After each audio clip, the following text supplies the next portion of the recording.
Assalamualaikum, Tabi pun bertemu lagi dengan saya Irwan SP Channel.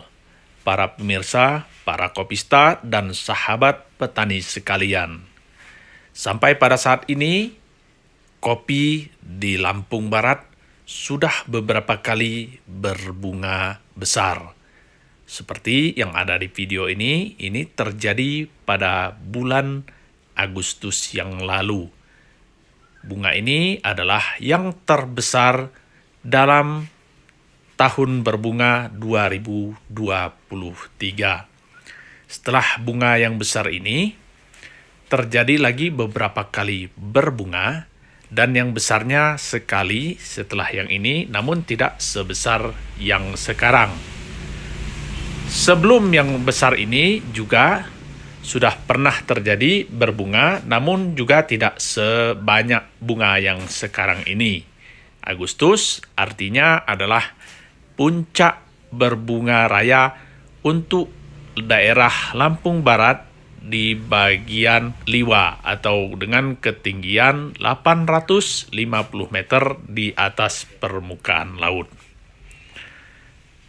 Pada daerah yang sama, juga di Lampung Barat, daerah Kincau khususnya dengan ketinggian 1.200 meter di atas permukaan laut, dan juga daerah sekitarnya dengan ketinggian sekitar 1.000 meter di atas permukaan laut, pembungaan besar terjadi kira-kira 3 hingga 4 minggu setelah bunga besar terjadi di daerah Liwa. Dari fakta ini dapat kita simpulkan bahwa pembungaan selain dipengaruhi oleh intensitas matahari, juga dipengaruhi oleh ketinggian suatu tempat. Semakin tinggi suatu tempat, maka pembungaannya akan lebih mundur dibanding daerah yang datarannya lebih rendah. Berdasarkan matahari, maka bunga kopi akan muncul pada saat matahari bersinar lebih pendek dari biasanya, dan itu terjadi mulai bulan Maret hingga bulan September. Dengan demikian, jadwal pembungaan kopi adalah dimulai dari Maret hingga September. Pembungaan di luar bulan-bulan ini sejatinya adalah pembungaan di luar musim. Seperti yang terlihat di video ini, pembungaan besar ini terjadi di bulan November ini. Ini sebenarnya agak terlambat. Seharusnya pembungaan ini terjadi di bulan 8 atau 9 yang lalu. Namun, hal ini terjadi akibat dipengaruhi juga oleh kemarau, di mana kemarau pada tahun 2023 ini datangnya agak terlambat. Semestinya kemarau dimulai bulan 5, sehingga pada bulan 6, 7, dan 8 bunga kopi sudah mulai tumbuh dengan banyak.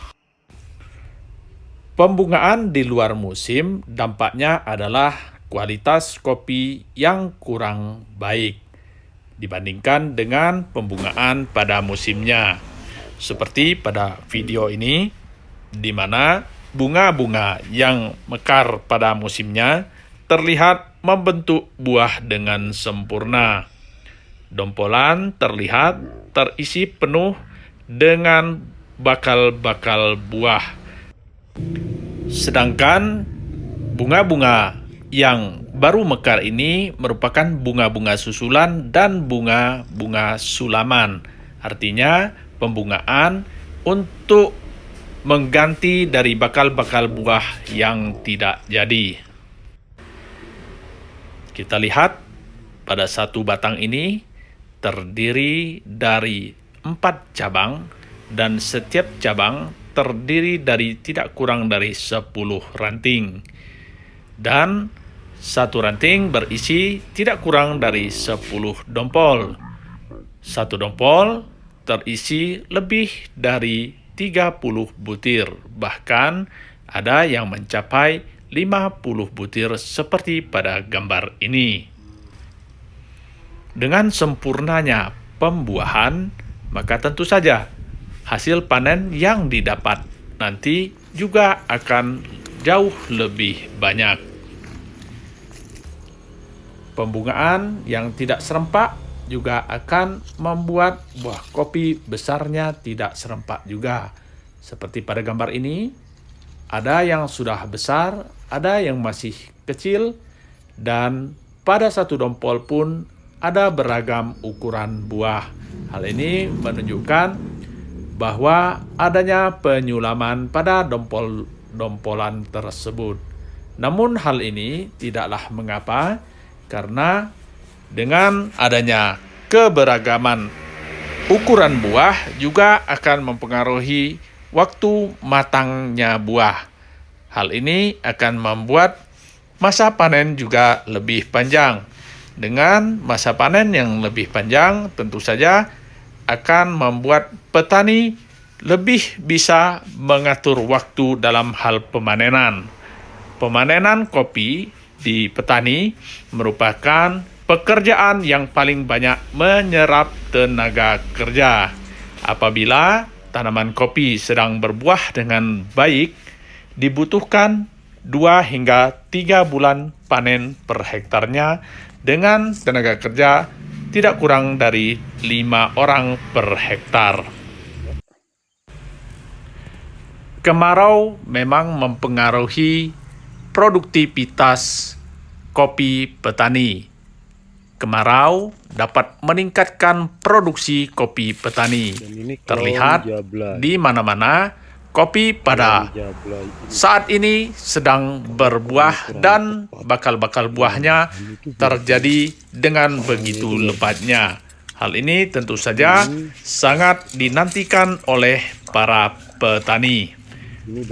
Harapan dari para petani kopi, semoga harga kopi pada tahun depan atau pada masa panen tahun depan tetap seperti saat ini. Dengan begitu, petani mudah-mudahan dapat meningkat kesejahteraannya. Sebab panen pada tahun 2023 ini sangat menurun drastis dikarenakan terlalu banyaknya curah hujan pada tahun 2022 yang lalu. Terus mayoritas curah hujan yang banyak akan menyebabkan tumbuhnya jamur-jamur yang menyerang bunga, buah, dan batang kopi.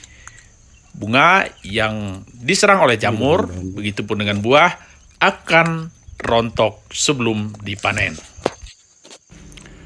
Baik, para pemirsa, para kopista, dan sahabat petani sekalian, sampai di sini video kali ini. Semoga video ini dapat bermanfaat bagi kita semua. Jangan lupa like, share, komen, dan subscribe. Sampai bertemu lagi pada video-video berikutnya. Karakter pohon ini.